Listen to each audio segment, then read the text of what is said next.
Hola a todos y bienvenidos a la novena entrega del tutorial sobre desarrollo de aplicaciones multiplataforma en C. Hoy vamos a tratar la apariencia del texto, tipografías, tamaños y atributos. Recordar, como ya vimos en el vídeo anterior, esta es la segunda parte de lo que hemos denominado la trilogía del texto. Ya tratamos el componente label y cómo insertar texto en la interfaz gráfica de aplicaciones. Y en el próximo vídeo abordaremos el juego de caracteres de Unicode. Os adelanto que el de hoy va a ser un vídeo de culturilla, ¿vale? En prácticamente su totalidad. Tocaremos algo de API, pero como veréis, el juego de funciones que proporcionan app para trabajar con fuentes tipográficas es sumamente sencillo. La tipografía moderna nace en el siglo XV de la mano de Gutenberg y de su famosa imprenta, aunque anterior a él ya existían técnicas para imprimir manuscritos a partir de símbolos en madera o porcelana. Gutenberg, para componer las páginas, utilizaba pequeñas piezas de plomo fundido con el relieve del carácter o símbolo que había que imprimir. Aquí nació el concepto de tipo intercambiable que evolucionó en siglos posteriores. Ya en el 16 aparece el término de familia tipográfica, como un conjunto de símbolos alfabéticos y no alfabéticos que comparten un patrón de diseño común.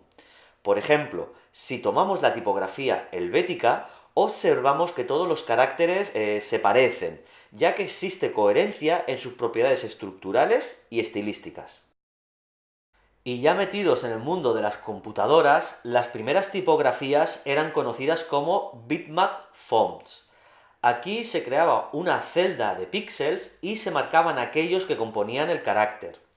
El mayor problema de los gráficos bitmap es que no escalan bien, se pixelan. Esto es un problema común a cualquier imagen. Nosotros, si ampliamos la resolución de una imagen, de una fotografía, pues sufriremos una pérdida de nitidez. A principios de los 80, en el 82, Adobe lanza el formato PostScript, que ya incluía las conocidas como Outline Fonts. Aquí lo que tenemos es una descripción geométrica del carácter basada en líneas y curvas de Bézier.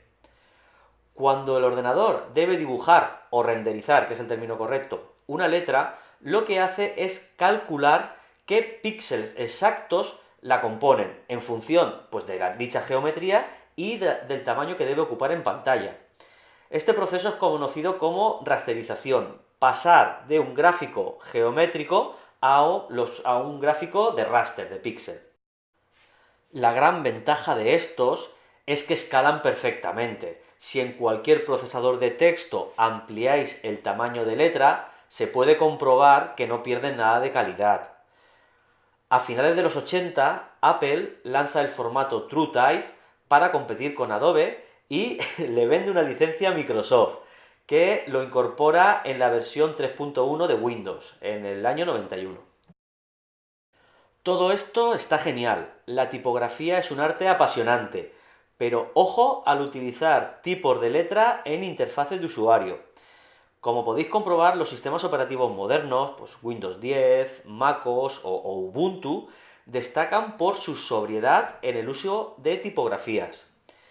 Buscamos que nuestras aplicaciones sean elegantes y se integren bien en la estética del sistema donde corren.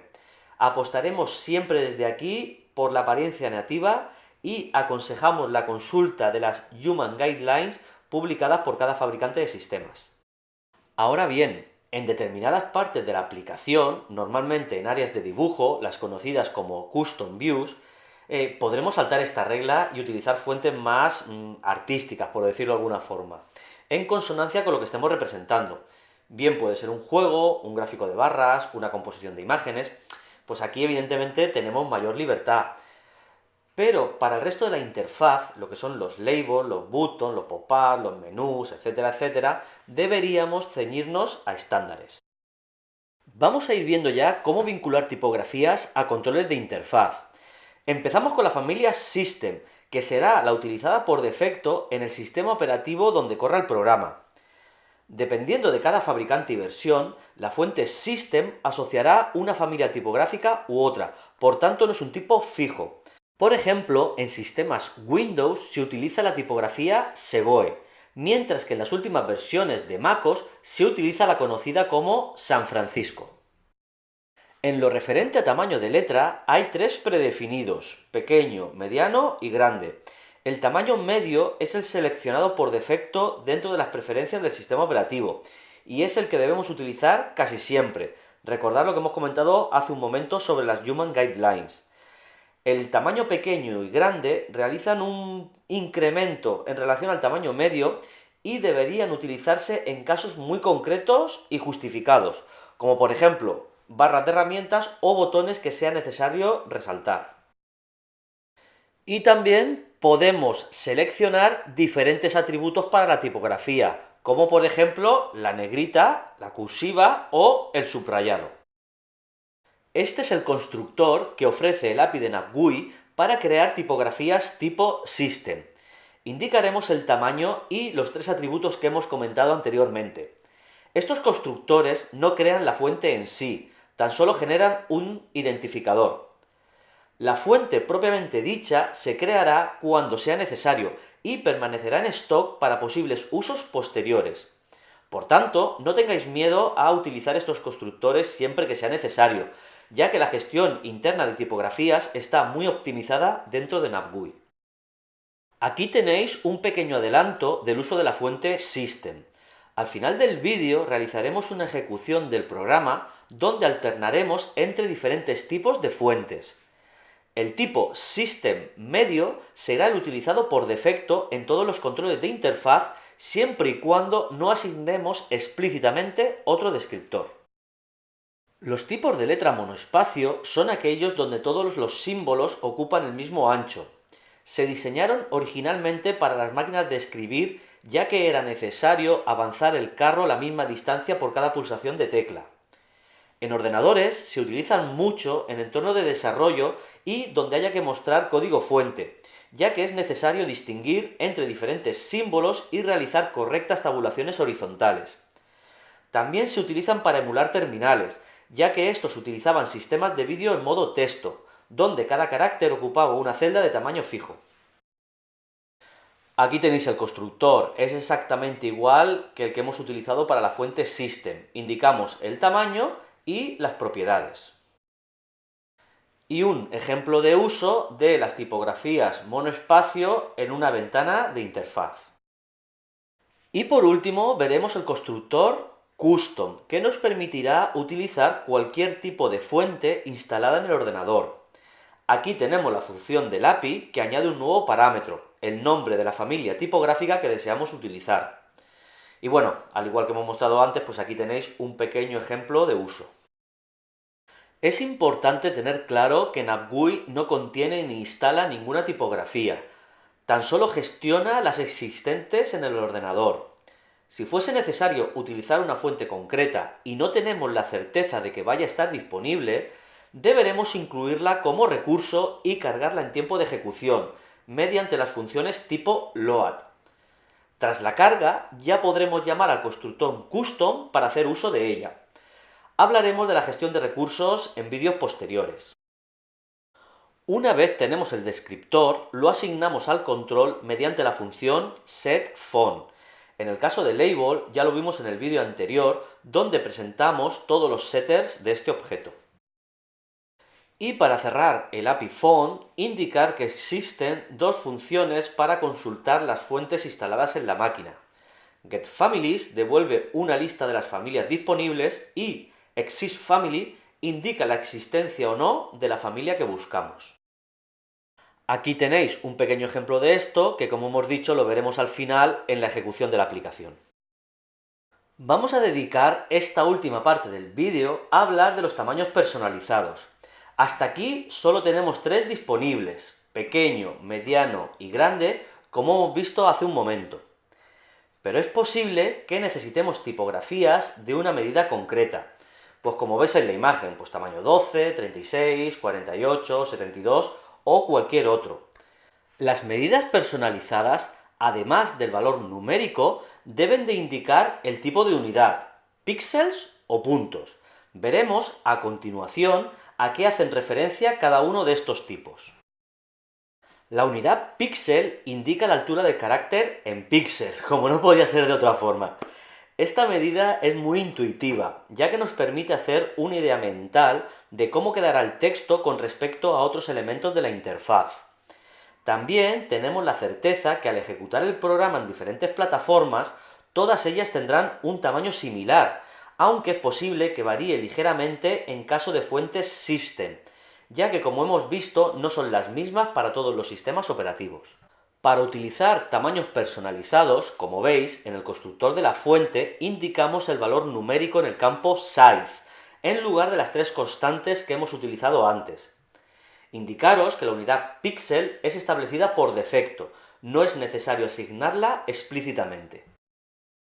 Para evitar errores conceptuales, indicamos que el alto del carácter es la medida media de todos los símbolos del alfabeto, y no tiene en cuenta los márgenes superior e inferior que las propias tipografías incluyen entre sus diferentes métricas.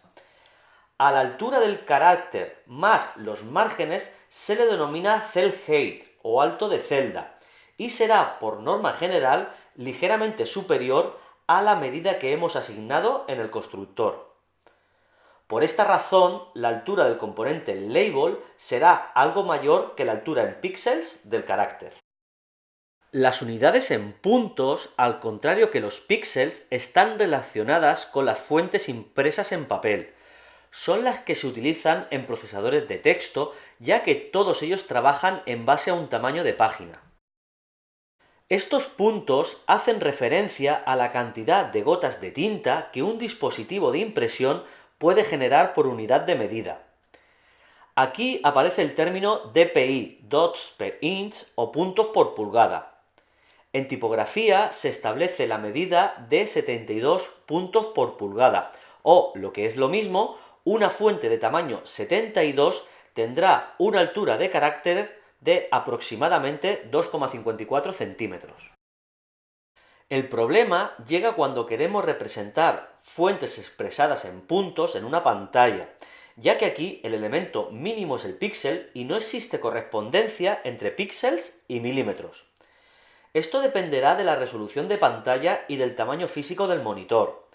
Dado una misma resolución de 1080p, el píxel de un monitor de 27 pulgadas será el doble de grande que el de uno de 13.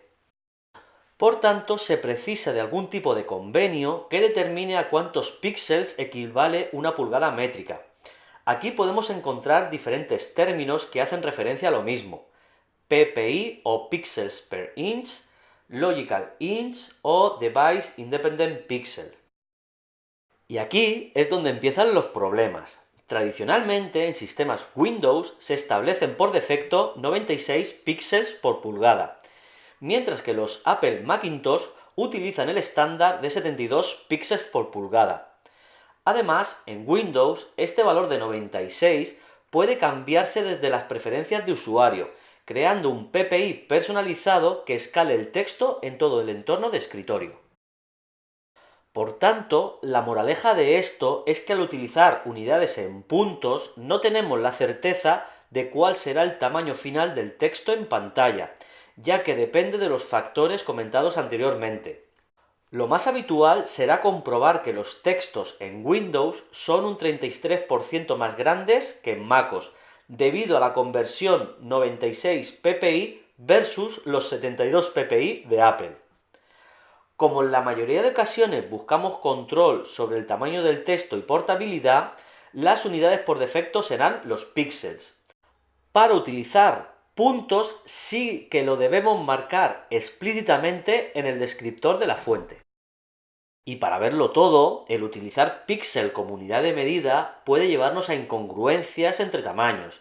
En este ejemplo vemos que el tamaño 72 de la aplicación es más pequeño que el tamaño 72 de Windows, ya que ambos utilizan diferentes unidades.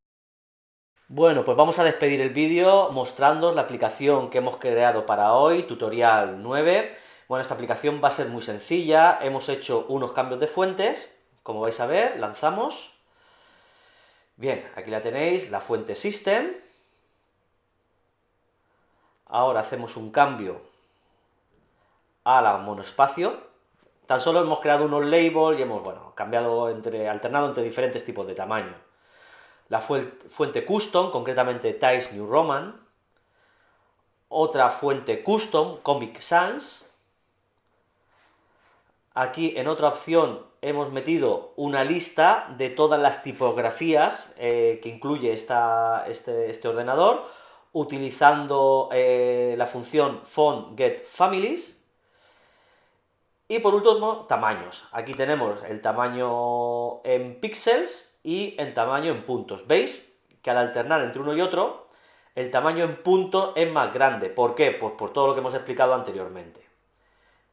En Windows se utiliza la escala 96 píxeles por pulgada, y por esto cuando lo pasamos de píxel a puntos, la letra se ve incrementada en un 33%.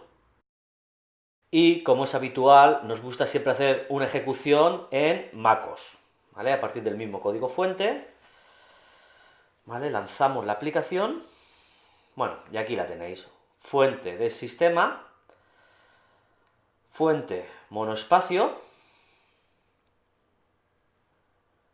Times New Roman, perdón, que está instalada en este equipo también, Comic Sans, que también la tenemos,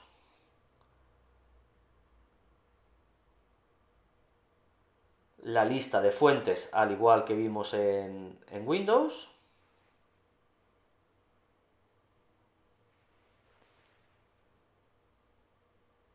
y los tamaños, en píxeles y en puntos. Veis que aquí en Mac las unidades píxel y puntos tienen exactamente el mismo tamaño, por lo que también comentábamos antes.